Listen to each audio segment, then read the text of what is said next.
El libro El mito de la universidad, de Claudio Bonvecchio, nos presenta una visión de lo que era la universidad para Europa, a través de una recopilación de textos de distintos autores. Nos presenta a la universidad como el gran templo laico de la cultura que quedó disuelta, ya que en la actualidad resulta incompatible con la función teológica burocrática que el modelo de reproducción social le atribuye en el capitalismo avanzado. Anand-Louis Germany de Staël, 1766-1817, nace en París en el ambiente de la alta burguesía, cercana a la corte. Es educada, por consiguiente, en el espíritu culto y progresista del que su padre, el banquero Jacob Necker, es exponente, y el que al ocupar el cargo de ministro de Luis XVI tratará en vano de detener la ruina de la monarquía francesa con una serie de medidas reformistas de carácter liberal. Bella, culta e inteligente, Madame de Staël, amiga de los intelectuales más destacados, de Giot a Constant, y ella misma escritora admirada, ejerce una verdadera y particular monarquía literaria, influyendo con su gusto refinado y sobre todo con su entusiasmo en el surgimiento de la moda romántica.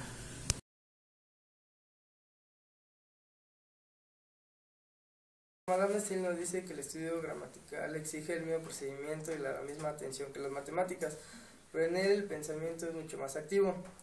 La gramática une una idea con la otra, como el cálculo en cadenas cifras. La lógica gramatical es tan precisa como la lógica algebraica. No obstante, se utiliza en toda la vida del espíritu. Son sometidas a la disciplina de la sintaxis y omnipotentes por su significado natural. Así la metafísica de la gramática se encuentra con exactitud del razonamiento, junto a la independencia del pensamiento. Sí.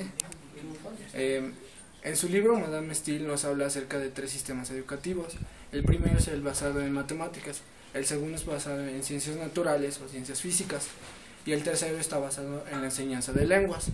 Para Madame de Staël, el primero, el basado en matemáticas, solo nos habla de álgebra y de aritmética, donde los niños están limitados a usar su imaginación. Las matemáticas solo nos inducen a verdades primitivas o demostradas.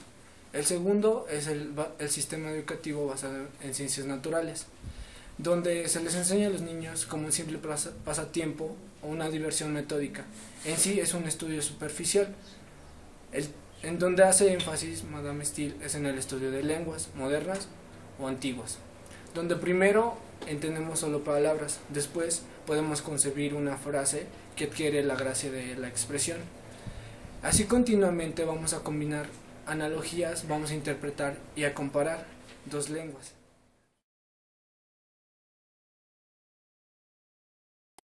De Staël nos propone en una de sus destacadas obras, que fue publicada en Francia por primera vez en 1810, titulada Sobre Alemania.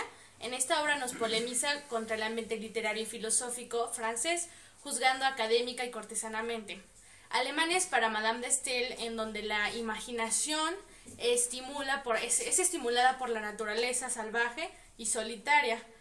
Esto nos da una vida espiritual y llena de energía. Alemania esto lo convierte como una patria de estudio y pensamiento. Esto es igual a una interacción, costumbres, tradiciones y la literatura en las demás formas del saber.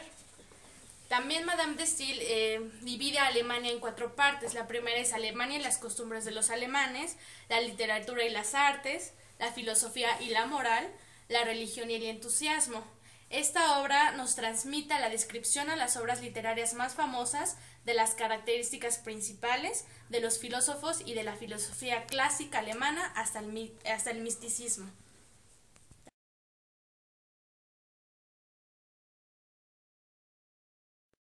Que el norte de Alemania está lleno de las universidades más eruditas de Europa.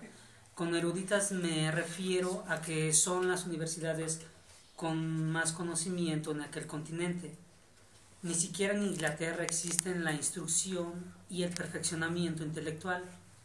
¿Por qué entonces carece de esa energía y parece pesada y de escaso ingenio? Aún teniendo a los hombres más talentosos de de Europa, pues esto se lo atribuimos al gobierno y no a la misma educación en sí. Pues con esto termino, es todo.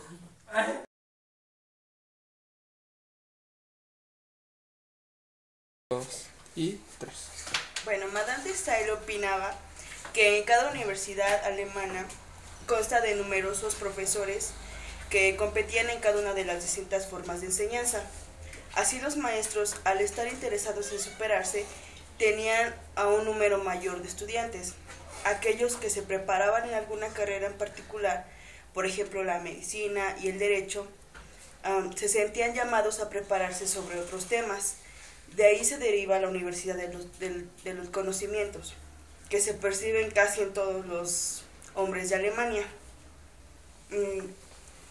También las universidades tenían bienes propios como el clero y una jurisdicción propia, la cual Madame de Staël opina que es una bella idea de nuestros padres al haber dejado que las instituciones educativas fueran totalmente libres.